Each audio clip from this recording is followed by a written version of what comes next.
तयार झालंय आपलं कांदा पातीचं चविष्ट भगराळं. चवीला खूप छान लागतं. नक्की बनवा. आवडल्यास लाईक, कमेंट आणि सबस्क्राईब करायला विसरू नका फ्रेंड्स. हॅलो फ्रेंड्स, कसे आहात?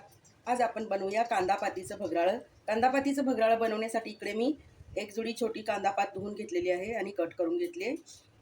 इकडे आहे आपल्याला फोडणीसाठी लसूण लागेल आणि आपण इकडे 1-2 वाटी मी छोटी चणा डाळ घेतलेली आहे. 4 पाकळ्या लसूण आहे, अर्धा इंच आलं आहे, 1 चमचा जिरा आहे, 3 हिरव्या मिरच्या घेतलेल्या आहेत आणि थोडीशी कोथिंबीर घेतली. आपण आता हे मिक्सरच्या भांड्यामध्ये बारीक करून घेऊया. चवीपुरतं मीठ घालून आपण बारीक करून घेऊया. इकडे मी मिक्सरच्या भांड्यामध्ये मिक्सरला आहे बघा अशी जाडसर डाळ वाटून घेतलेली आहे. आपण मिक्सर चालू बंद करत अशी थोडीशी जाडसर डाळ वाटून घेतलेली आहे. कारण भगराळं बनवण्यासाठी ना याच पद्धतीची डाळ लागते. तर आज आपण बनवणार आहोत कांदा पातीचं भगराळं.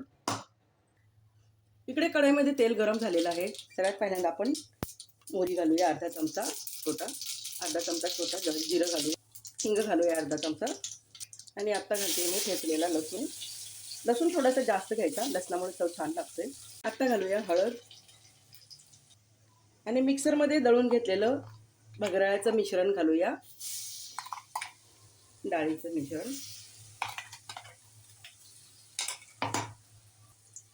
आता आपण हे छान तेलामध्ये तळून घेऊया, मिक्स करूया आणि मस्तपैकी छान तेलामध्ये तळून घेऊया.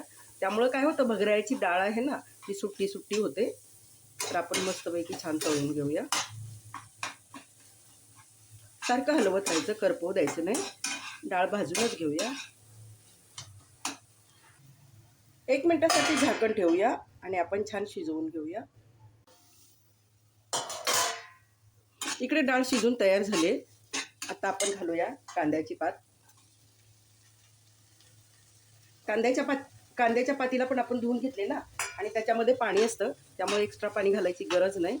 आपण आता हे छान मिक्स करून घेऊया. चवीपुरतं मीठ घालूया आणि छान मिक्स करून घेऊया. कांद्याच्या पातीचं भगराळं ना खूप टेस्टी लागतं. भाकरीसोबत खायचं, ज्वारीची भाकरी किंवा तांदळाची भाकरी, कोणत्याही भाकरीसोबत छान लागतं. पण विशेषतः ज्वारीच्या आणि तांदळाच्या भाकरीसोबत खूप छान लागतं. नक्की बनवा. अर्धा चमचा मी गरम मसाला घातलेला आहे. आता आपण हलवून घेऊन झाकण ठेवून 5 मिनिटं छान शिजवून घेऊया. त्यामुळे भाजी शिजली जाईल आणि भगराळं एकदम सुक्कं होईल. इकडे आपलं भगराळं छान शिजून तयार झालेलं आहे. आता मी गॅस बंद करते. हलवून घेऊया आणि गॅस बंद करूया. चवीला अप्रतिम लागतं. नक्की बनवा. आवडल्यास लाईक, कमेंट आणि सबस्क्राईब करायला विसरू नका फ्रेंड्स.